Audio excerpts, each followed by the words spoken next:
महाराष्ट्र लोकसेवा आयोगातर्फे 25 ऑगस्ट रोजी होणाऱ्या परीक्षेमध्ये कृषी विभागाच्या 258 पदाचा समावेश करण्याच्या मागणीसाठी स्पर्धा परीक्षेची तयारी करणाऱ्या विद्यार्थ्यांनी मंगळवार रात्रीपासून पुण्यातील शास्त्री रोड या ठिकाणी आंदोलन सुरू केलं होतं। महाराष्ट्र लोकसेवा आयोगाची आणि IBPS ची परीक्षा ही एकाच दिवशी येत असल्यामुळे विद्यार्थ्यांना एका परीक्षेला मुकावं लागणार होतं। त्यामुळे विद्यार्थ्यांकडून 25 तारखेची परीक्षा पुढे ढकलण्याची मागणी करण्यात येत होती। विद्यार्थ्यांच्या आंदोलनानंतर उपमुख्यमंत्री देवेंद्र फडणवीस हे तात्काळ या युवकांच्या मदतीला धावले। फडणवीस यांनी आपल्या एक्स हँडलवर या संदर्भात माहिती देत विद्यार्थ्यांच्या मागणीबाबत सकारात्मक निर्णय घ्यावा अशी विनंती महाराष्ट्र लोकसेवा आयोगाच्या अध्यक्षांना केली होती। त्यानंतर आता महाराष्ट्र राजपत्र नागरी सेवा एकत्रित पूर्व परीक्षा पुढे ढकलण्याचा निर्णय घेण्यात आलाय। उपमुख्यमंत्री देवेंद्र फडणवीस यांनी आयोगाच्या या निर्णयाचं स्वागत केलंय।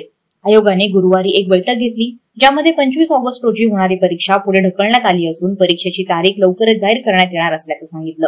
आयोगाच्या या निर्णयानंतर देवेंद्र फडणवीस यांनी एक्सवर लिहिलं की काल मी MPSC अध्यक्षांना विनंती केली होती। या विनंतीचा मान राखून आणि विद्यार्थ्यांच्या हिताचा निर्णय घेतल्याबद्दल मी महाराष्ट्र लोकसेवा आयोगाचे अध्यक्ष आणि सर्व सदस्यांचा आभारी आहे, अशी समाधानकारक प्रतिक्रिया देवेंद्र फडणवीस यांनी दिली आहे। विद्यार्थ्यांच्या आंदोलनाला यामुळे मोठं यश आलंय।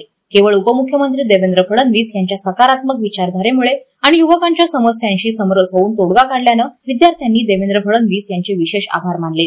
काहींनी या आंदोलनाला राजकीय रंग देण्याचा प्रयत्न केला, मात्र युती सरकार विद्यार्थ्यांच्या पाठीशी ठामपणे उभे असल्याचं फडणवीस यांनी दाखवून दिलं, असे गौरवोद्गार यावेळी विद्यार्थ्यांनी काढले।